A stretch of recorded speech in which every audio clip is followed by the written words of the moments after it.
What if the most ambitious locomotives ever built were so bold, so extreme, that no one even dared build a second one? These weren't just trains, they were engineering gambles, machines that promised to change rail forever, but instead became one-of-a-kind legends. Here are the 10 locomotives too ambitious to be repeated. Number 10. The PRRS-2 steam turbine.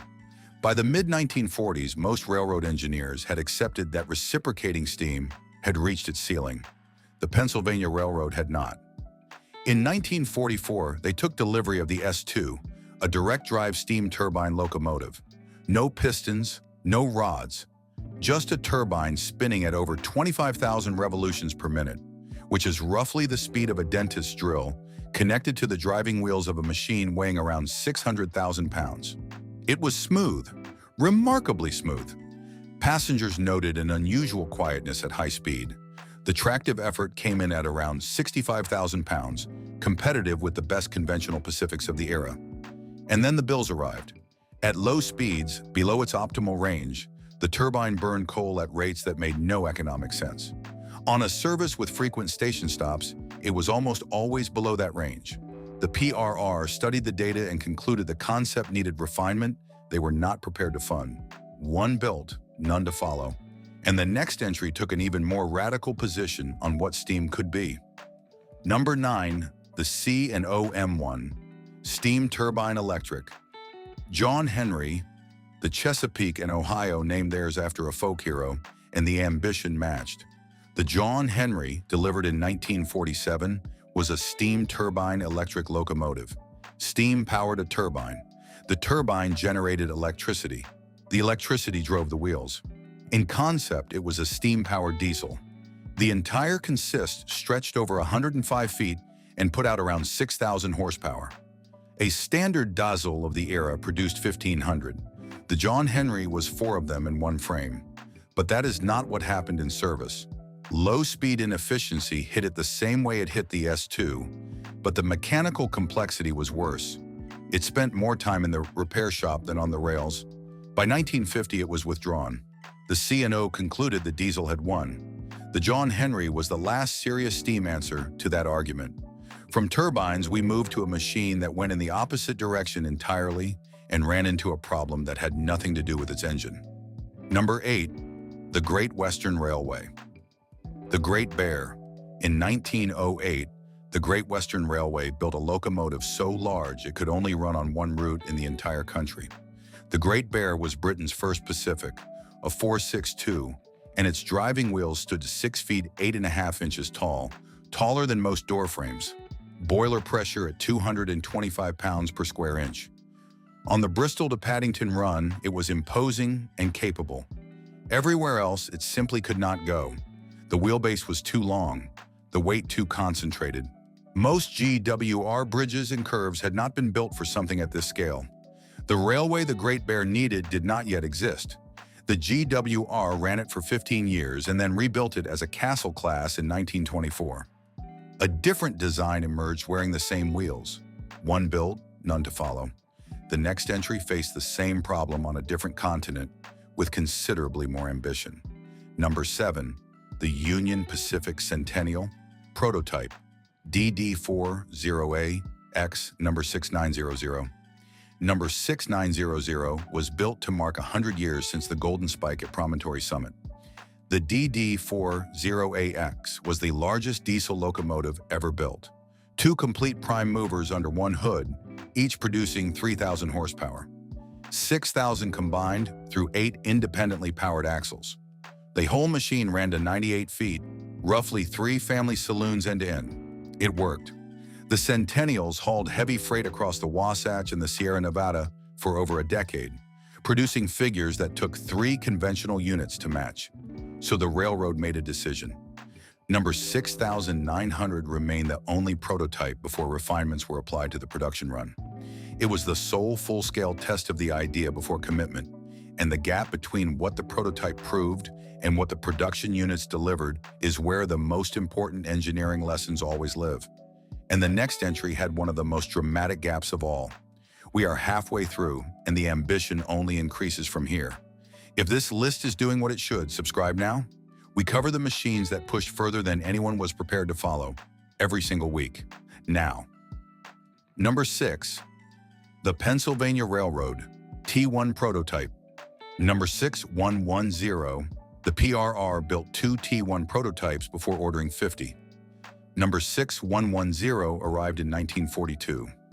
Duplex drive, 2 sets of cylinders on a rigid frame, streamlined nose styled in the same language as the S1. At speed, it looked unlike anything else in American steam. In testing, it touched 100 miles per hour on the Fort Wayne line. Tractive effort around 65,000 pounds.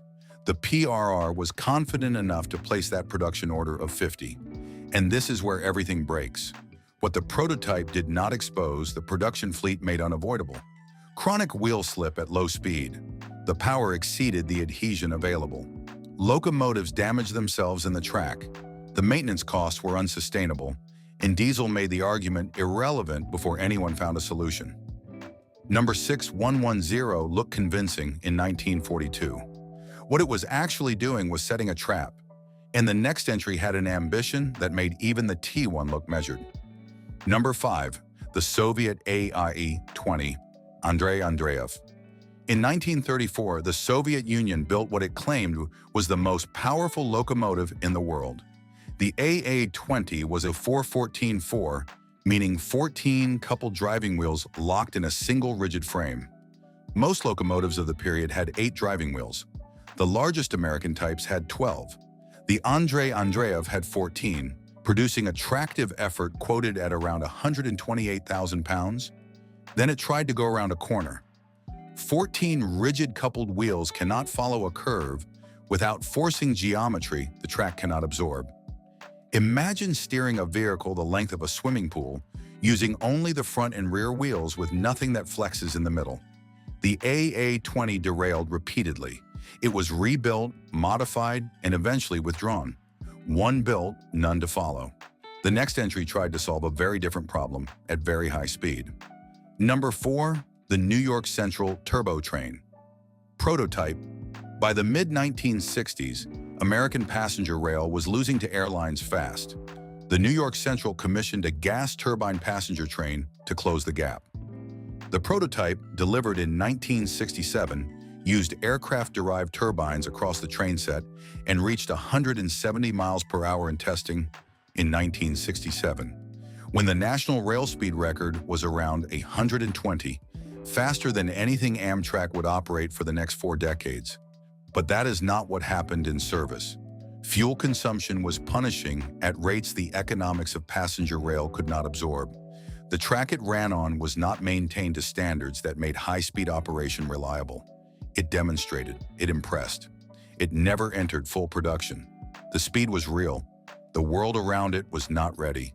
And the next entry failed for a reason that had nothing to do with speed. Number 3, the Gelsa Nohab, experimental gas turbine locomotive. In the early 1950s, a European engineering consortium tried to bring jet propulsion to freight rail. The result produced around 2,500 horsepower from a machine weighing roughly half what a diesel of equivalent output would have required. That weight saving was the entire argument. Less axle load meant less track stress, which meant access to secondary routes that heavier locomotives could not touch. The logic was sound. The economics were not. Gas turbines are only efficient at one speed. Freight assignments do not run at one speed. Variable loads, frequent stops, constant throttle changes. The turbine spent most of its working life outside its efficient range. Fuel consumption collapsed the case, and the program ended at one example. And the next 2 entries came far closer to succeeding before the same wall appeared. Number 2, the PRRS-1 Big Engine. The S1 arrived in 1939, over 140 feet with the tender, longer than 4 double-decker buses end-to-end. 1 million pounds. Styled by Raymond Loewy, the man behind the Lucky Strike packet in the Studebaker Avanti. At speed, it looked like something designed in a wind tunnel on another planet. It recorded 140 miles per hour in testing. Most American passenger locomotives in regular service that year were doing 85. This machine was doing 60% more than that, so the railroad ordered 0 more. Its rigid 21-foot wheelbase meant it could only operate on routes with gentle curves and well-maintained track. On the PRR network, those routes were a fraction of the total. A fleet of S1 locomotives would have required infrastructure investment the railroad could not justify. One proof of concept was built. The proof was accepted, and then quietly filed away. Which brings us to number one, and the most expensive lesson on this entire list. Number one, the Union Pacific gas turbine. Big blow, second-generation prototype. 8,500 horsepower from one locomotive. A modern high-performance sports car produces around 500. The Big Blow produced 17 times that, running on bunker sea oil, a petroleum industry byproduct so cheap in 1958, it was practically free. The original case was compelling. Extraordinary power, low fuel cost, fewer units to crew and maintain. And then every assumption collapsed at once. Fuel prices rose as refinery surplus dried up. The exhaust plume ran hot enough to melt overhead wiring along the route. Crews working nearby suffered permanent hearing damage. At real-world operating cycles rather than peak power figures, the turbines burned fuel at roughly 4 times the rate of the diesels they were replacing. So the railroad made the only call it could. 55 units were built and operated. Not one was ordered after the operating data came in. The most powerful locomotive in American history when it entered service became the last of its kind within a decade. One generation, one program, one very expensive lesson about the difference between what a machine can do at its best and what it costs to live with every day. So there we have 10 locomotives, 10 programs that stopped at one. Some were defeated by physics, some by economics, one by a set of assumptions that looked solid right up until the fuel bills arrived. Which one do you think came closest to changing everything? The turbine too fast for its own infrastructure? The steam giant that needed a railway that did not exist yet? Or the one that worked perfectly and still never got a follow-on? Drop it in the comments. If you enjoy machines that went too far, subscribe, because the next one goes even further.